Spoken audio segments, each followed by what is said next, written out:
Finally, nakarating na nga tayo dito sa Guanzon, Carmen Rosales, kung saan dito natin kukunin ang bago nating motorsiklo na magiging katuwang natin sa hanap buhay. Yun o, fresh from Dagupan. Ayaw gumamit ng rampa. Ayan, lakas o. Malakas pala talagang mga taga Guanzon, binubuhat lang yung motor. Ito naman ay EFI na ibig sabihin, mas napatipid natin ang fuel efficiency ng motor na ito. So sa mga gustong mag-order, pwede naman kayong mag-order sa amin, Watermax Enterprises. Diretso na po naming dadalhin sa inyo yung unit na motor from Guanzon. Siyempre, sa inyo nakapangalan dahil ipinabili lang naman sa akin to. Additional na service na ginagawa namin ito na kami mismo yung bumibili para sa mga customer namin. Para kayo mismo, hindi na rin kayo maabala sa pagbili ng pan-deliver na motor. Kumbaga, kami na yung gagawa niyan for you.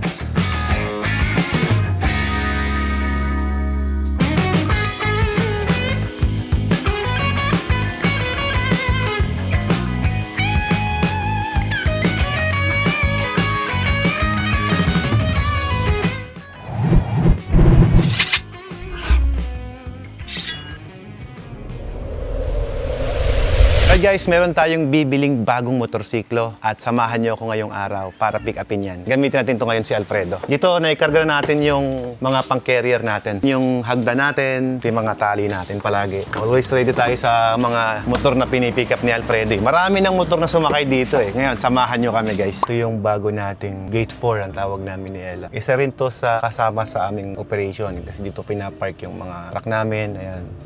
Ito yung bago kong tambayan. Kung naka-follow kayo sa aking Facebook page, nabenta natin yung dalawang unang pick-up natin na ginamit natin sa negosyo. Pero meron kaming pinakauna-unahang sasakyan na ipundar ni Ella na talagang malaking tulong sa aming paghahanap buhay. At yun yung pick-up na blue.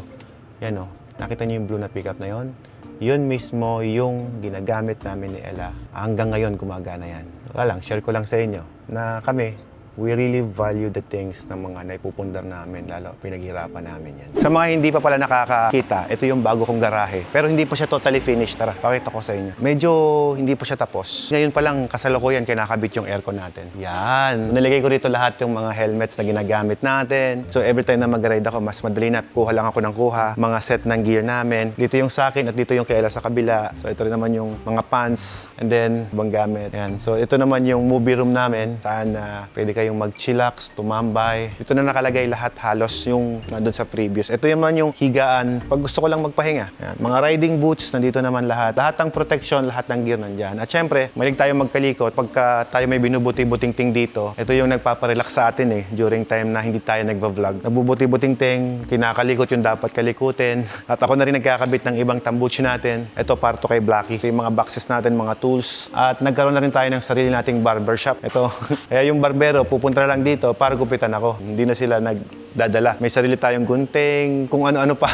So ito si Guanzi, lahat yan, papunta doon, mga big bikes and then dirt bike. Ito yung adventure bike natin. Secured naman dito guys kasi may 24/7 na security guard dito. Ito yung mga laruan natin. Yan, mga best pa ni Ella. Ayan, share ko lang sa inyo guys. Para na doon sa sinasabi ko sa inyo na ipapakita ko sa inyo bago tayo pumunta sa bilihan ng motor. Ngayon nga pala guys, gumagawa na kami ng sidecar at ito yung ginagamit natin pang negosyo. Dati hindi na ako nag-accept ng order nito, pero ngayon nag-accept na muli kami ng order. Kaya naman, meron tayong customer from Laguna, nag-order pa sa atin ng motorsiklo para ikabit dito. Kami na ang mag-a-align, kami na ang mag-i-install lahat-lahat yon. Mayroon na siyang gulong na pang multicab. Sold out na tong isa dahil na-order nga ng client natin sa Laguna. At ito namang isa, ayan, pre-order naman natin to. So meron na kaming pagawaan din doon. Exclusive na namin yung pagawaan ng mga sidecar para tuloy-tuloy yung production natin. Bali ito, isang hektarya to na bakod. Pwede naming gawing fabrication para mas maparami pa natin at mas mapabilis natin yung ating mga trabaho at hindi tayo malate sa deliveries natin para sa ating mga customer. So tara, samahan nyo kami at pupunta ngayon tayo sa Guanzon, Carmen para pick upin yung motor na bagay dito.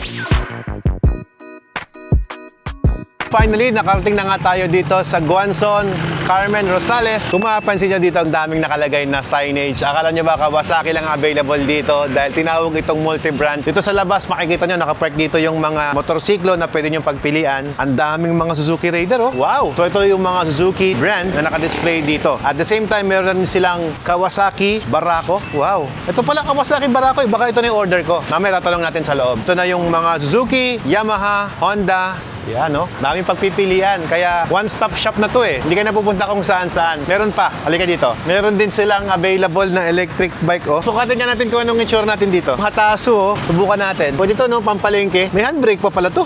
Galing, ah. Naka-brake na yan. Handbrake. Meron din sa harap, dito sa kabilang side. Oh, okay, ah. Yun yung feel natin kapag sumakay tayo dito sa Hatasu. Pwede na pamalengke. Ilang horsepower kaya ton? Okay din to. At least, ito na yung bagong innovation kasi ngayon. Napaparte nga tayo talaga sa kuryente. So tara, pasokin natin yung loob. Kita nyo guys, naka-air condition yung loob ng kanilang opisina. So ito, naka-display naman dito yung kanilang mga Yamaha na motorsiklo. Pagdating sa scooter, pang service, ayan, Mio Gear. Ito, ang cute nito, oh. Yamaha na parang classic. Pasio. Ito pala yung Yamaha Pasio. Ayan, meron ditong Mio. Ang laki na ng Mio ngayon pala, no? Yung dating Mio na inabutan ko, yung maliit pa eh. Malaki na nito, oh. Meron din Aerox. Ganda nito. At ito yung NMAX. Saktong-sakto to yung pang-Asia talaga to eh. Kumbaga, talagang ito yung motorsiklo na masasabi ko na komportable eh. Ito pa, dami pang mga maliit na motor dito. Sniper, pang binata.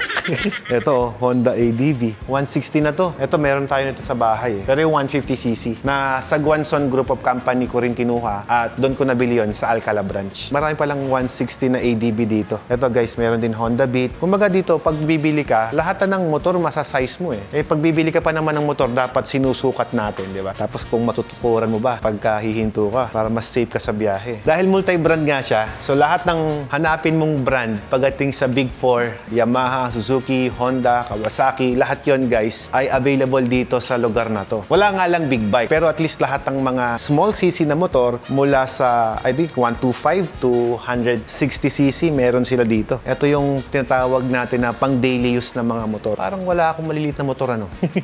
Pero meron pala akong motor na maliit na galing din sa kanila. Ito yung Raider 150. Nabili ko naman sa kanila to. Doon naman sa Alaminos ko nabili. At yun ang kagandahan sa Guanzon. Sa sobrang dami nating branches. Sa buong bansa ang dami ng branches ng Guanzon. Wala kayong problema pagdating sa after sales. May mga shop kayong malalapitan na pupuntahan in case na masira yung motor na binili mo sa kanila. At ang alam ko, ang Guanzon, pinakamabilis mag-process yan pagdating sa mga LTO papers. Kaya wala kayong magiging problema in case na magkaroon kayo ng issue na sinasabi natin na ang tagal naman dumating ng ORCR ng motor namin. Dito sa Guanzon, hindi kayo magkakaproblema dyan. Dahil nakarating ako dun sa mismong kanilang facilitating office at talaga namang very systematic at naka-organize talaga lahat yung kanilang pagproseso pagdating dun sa kanilang documentation kapag bibili ka ng motor dito sa Guanzon. Ay, meron pa dito. Nakabili rin ako sa kanila nito eh. Ang dami ko na palang nabiling motor sa Guanzon, ano? Etong PG1, yung Playful Gear. Yan, sa kanila ko rin nabili yan eh. Suki tayo ng Guanzon eh. Ganda dito, naka-aircon pa yung kanilang opisina. Tsaka yun ang kagandahan kapag pupunta ka na presentable yung lugar na pupuntahan mo kasi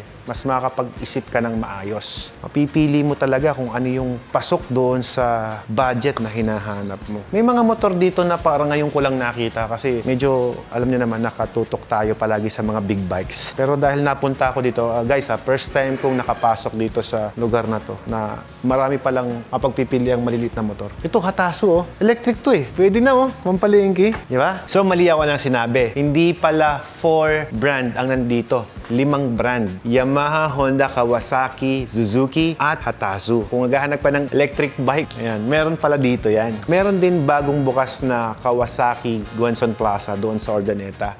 At kaya wala pa dito yung binili kong motorsiklo na gagamitin natin sa ating hanap buhay ay dahil papunta pa lang siya dito. In transit pa lang siya. Kasi doon available yung unit. So yun naman ang kagandahan dito. Kunyari, nakita mong ganyan, nagandahan ka. Ang gawin mo ngayon, mag-order ka. O kaya, paratingin nila sa pinakamalapit na dealer doon sa lugar nyo para nang sa ganon, mas mabilis nyong makuha yung mga unit na na-order nyo na. Yun ang kagandahan. Supuan natin to.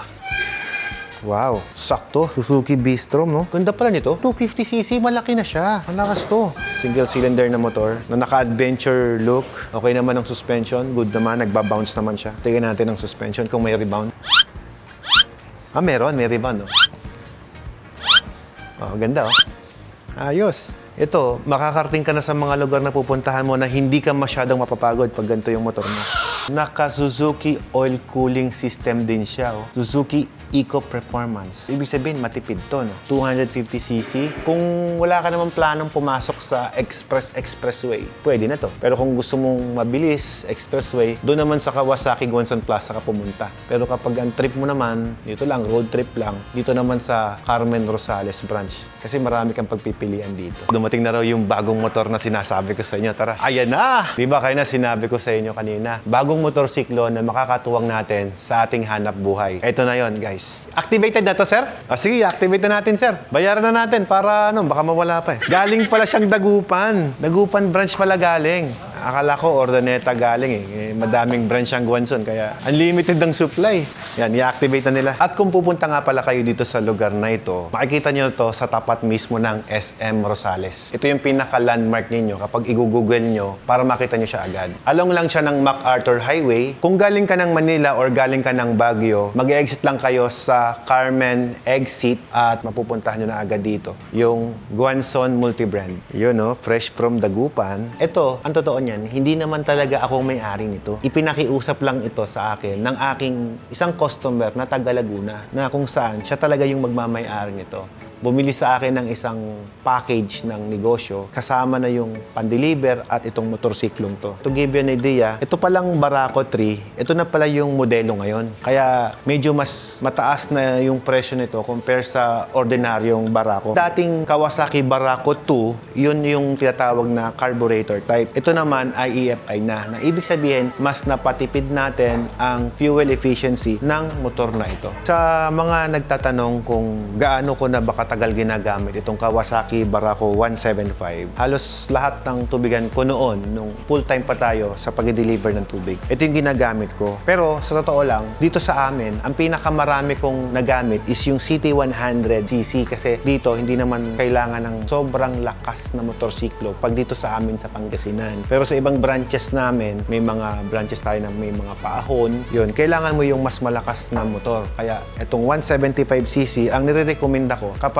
yung lugar ninyo ay may mga matatarik na paahon para maiahon niya ng maigi yung mga kargamento ninyo na nandyan sa inyong sidecar. Yun, saktong-sakto to. Bukas ay iaalay natin ito. Ikakarga natin doon sa ating truck kasama na yung sidecar at dire-diretso to deliver papuntang Laguna. Sa mga gustong mag-order, pwede naman kayong mag-order sa amin, Watermax Enterprises. Tapos diretso na po naming dadalhin sa inyo yung unit na motor from Guanzon. Siyempre sa inyo nakapangalan dahil ipinabili lang naman sa akin to. Additional na service na ginagawa namin ito na kami mismo yung bumibili para sa mga customer namin para kayo mismo hindi na rin kayo maabala sa pagbili ng pan-deliver na motor. Kumbaga kami na yung gagawa niyan for you. At tama-tama, meron dito sa Guanzon, another day, another motorcycle, electric started na siya. Meron siyang dalawang klase ng pag-i-start, electric and kickstart. Mabigat kasi sipain to dahil malakas yung makina, no? Kagandaan sa kanya, naka-dual spring na rin siya sa likod na kung saan dinisign talaga ng Kawasaki na pangkargahan. Gagawin na lang natin dito kapag bago natin kargahan ng mga mabibigat, hihigpitan natin to, yung mga rayos na yan, at yung iba ang ginagawa natin para hindi siya basta-basta masisira. Mayroong tinatawag yung mga nagwi-wheel align, nilalagyan ng sing-sing yung mga yan para mas hindi mabali. Kasi kapag sobrang bigat ng kinakarga mo, napuputol yung mga. Alam mo naman ang mga Pinoy, madiskarte. Kaya lagyan lang ng sing-sing yan and then hindi na siya masisira. Ganon din sa harap. So yun yung unang mga gagawin dito. Actually ito, na-break in na to. Brand new siya. Ayan, pakita ko sa inyo Ondo. Ito yung ondometer niya. Ayan, oh. Yung 1 na yan, kakatulak-tulak lang yan kaya umandar. Pero 0-0 Ondo pa rin siya, guys. Ngayon pa lang i-activate, kinabit na yung baterya. Pwedeng i-start na gano'n, sound check. Ayun, no? Na-soundcheck patuloy natin siya. Ito yung tunog ng Kawasaki Barako pagka naka-idle. Yan o, hindi nila sinasabi agad. May palibre pala ako. Helmet ng Guanzon. Di ba? Hindi ka na ako bibili ng helmet. Meron ding kasamang oven toaster. Kung bira, may motor ka na, may lutuan ka pa, may helmet ka pa. Ibang klase. Free gas. May free gas. Thank you. Ilang litro yung libre kong gas? Full tank? Ayun, 2 litro ng gas. So, at least may libre. Masaya tayo sa libre. Okay, pirmahan na. Sakto, closing time tayo, sir. Umabot, Kaya nga, sir. Medyo inabot na kami ng gabi dito sa lugar na to. Pero dito sa Guanzon Multibrand, yan, pinapasok nila yung mga motor. Kaya pala ang nilinis ng motor sa labas kanina. Kasi nakasecured naman pala lahat doon sa loob. Pinapasok pala niya. Di-display lang dito para may room sila doon sa loob. Ito, ikakarga na natin, sir, na. Okay, check natin kung maigi kung umaandar lahat. Okay, may start. Okay. Yung left flasher. Left flasher, umiilaw. Okay. Right. Okay, umiilaw. Yan, umiilaw. Game. Yung stoplight, sir. Stoplight. Yan. Likod, sir. Sa likod. Yun, umiilaw. Kusina, sir. Busina. Yun. Tapos yung high-low niya. High-low. Yun, gumagana yung high and low. May hazard na dito. Hazard. Okay, meron din. Okay siya lahat, oh. Suspension niya, okay. Preno. Tire, sir. Gulong, check na lahat. Okay. All goods. Okay na. Hindi natin niro-road test yan kasi gusto ko yung may-ari ang unang mag-road test. Ay, karga na natin, sir. Kaya mo ikarga, sir? Kaya mo? Buhatin na lang yan namin, sir. Ha? Buhatin na lang namin. Mabigat yan. Hey, sir, okay. Ayaw gumamit ng rampa. Ayan, lakas oh. Malakas pala talagang mga taga-Guanzon. Binubuhat lang yung motor. Kung alam ko lang, di sana, di ako nagdala ng bike ramp. Eh, big bike kasi kinakarga natin dito eh. Okay, so matapos natin ma-check yung motor, all goods naman, walang problema. Gumagana lahat ng electronics niya, ilaw, busina, flasher. Ngayon, ibibigay naman sa atin lahat ng kanilang documents. So, napaka-importante nito. Sir, andito na lahat yung warranty, manual, okay, owner's manual, commuter's bike, ayan. Sir, may dalawa pa lang Kawasaki Barako dito, sir. Bagong dating. Baka sa akin din mapunta yan, sir. Stock namin to, sir. Oo, tama-tama. Kasi lahat ng bibili sa akin ng dito ko nakukunin, sir. Ito, maganda rin yung kulay na to. Anong kulay ba sa akin? Gold. Tapos may blue color din pala. Oh, pati pala yung mismong pan-deliver nila, nakabarako din. Ito yung 3, ito yung 2. Yan. Naka-promo pala ang Guanzon ngayon, kaya pag bumili ka ng Kawasaki Barako, may palibre sila. Okay guys, tara na.